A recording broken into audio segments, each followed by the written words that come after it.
नमस्कार। मैं स्वप्निल श्रीवास्तव, अधिवक्ता, उच्च न्यायालय, अपने निःशुल्क विधिक सलाह प्रांगण में आपका हार्दिक स्वागत करता हूं। आपके सम्मुख आज का विषय ग्राम प्रधान को कैसे हटाएं। यह विषय अपने अंदर जिन बिंदुओं को समेटे है वो आपके सम्मुख हैं। वो हैं ग्राम पंचायत क्या है, ग्राम पंचायत और उसके अधिकार,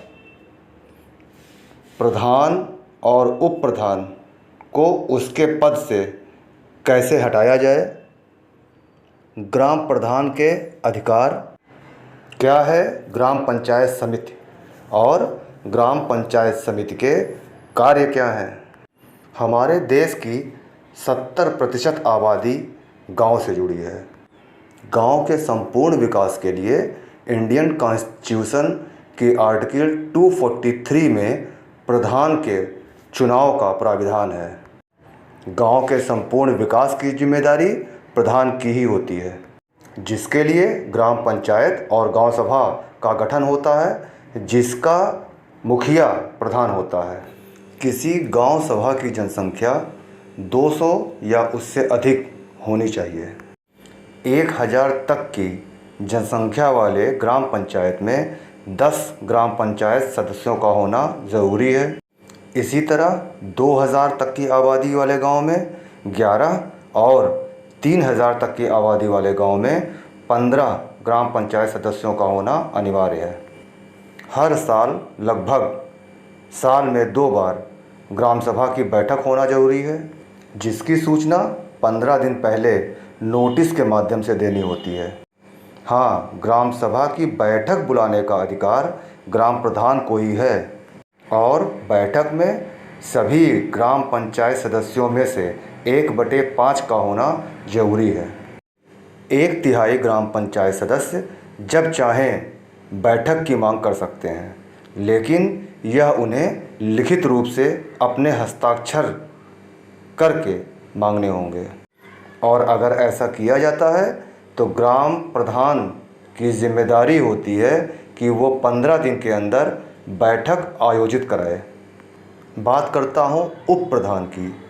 ग्राम पंचायत सदस्यों के द्वारा अपनों में से ही किसी एक को उप प्रधान चुना जाता है, लेकिन अगर ग्राम पंचायत सदस्यों के द्वारा ऐसा नहीं किया जाता है तो नियत अधिकारी को यह कानूनी अधिकार होता है कि उन्हीं सदस्यों में से किसी एक को उप प्रधान नामित कर दे। अब बात करता हूँ आज के शीर्षक की, ग्राम प्रधान को कैसे हटाया जाए।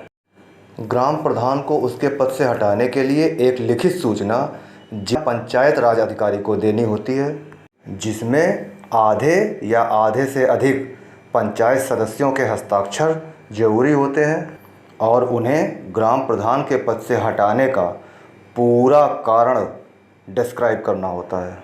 अब बताता हूँ ग्राम पंचायत समिति क्या होती है।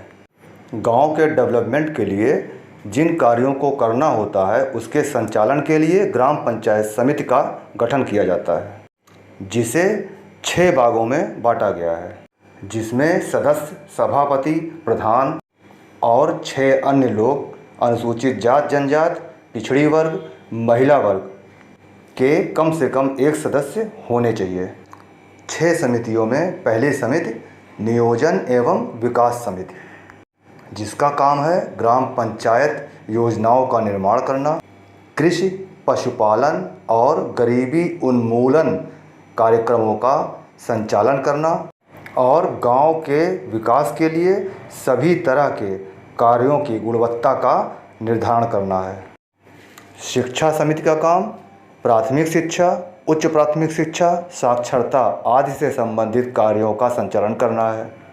तो वहीं प्रशासनिक समिति का कार्य गांव के विकास के लिए किए गए कार्यों में कमियों को ढूंढना है। और जल समिति का काम राजकीय नलकूपों का संचालन और पेयजल से संबंधित है। स्वास्थ्य एवं कल्याण समिति का गठन चिकित्सा, स्वास्थ्य आदि से संबंधित कार्यों का संचालन करना, समाज कल्याण योजनाओं का संचालन करना तथा अनुसूचित जाति, अनुसूचित जनजाति और पिछड़े वर्ग के लोगों की उन्नति और संरक्षण के लिए किया गया है। गांव के हर तरह के विकास की जिम्मेदारी, बल्कि ये कहें कानूनी जिम्मेदारी, प्रधान की होती है। गांव की उन्नति और विकास के लिए अगर ग्राम प्रधान के द्वारा किया गया कार्य संतोषजनक नहीं है तो फिर ग्राम प्रधान को उसके पद से हटाने के लिए कानूनी कार्रवाई किया जा सकता है, जो ज़रूरी भी है। अब तो पूरे देश में त्रिस्तरीय ग्राम पंचायत व्यवस्था लागू हो चुकी है, जिसमें सरकार प्रत्येक गांव के विकास के लिए ग्राम पंचायतों को लाखों लाखों रुपए का फंड देती है, जो हर साल दिया जाता है। इस फंड का उपयोग ग्राम पंचायत गांव के विकास के लिए करे, तभी सही सदुपयोग होगा। अधिक से अधिक लोगों को कानूनी सलाह और सहयोग देना ही हमारा लक्ष्य है। अतः अगर आपको किसी भी तरह के कानूनी सलाह या सहयोग की ज़रूरत पड़ती है तो आप मुझे मेरे नंबर पर कॉल करें। यही मेरा व्हाट्सएप नंबर भी है, व्हाट्सएप मैसेज भी कर सकते हैं। धन्यवाद।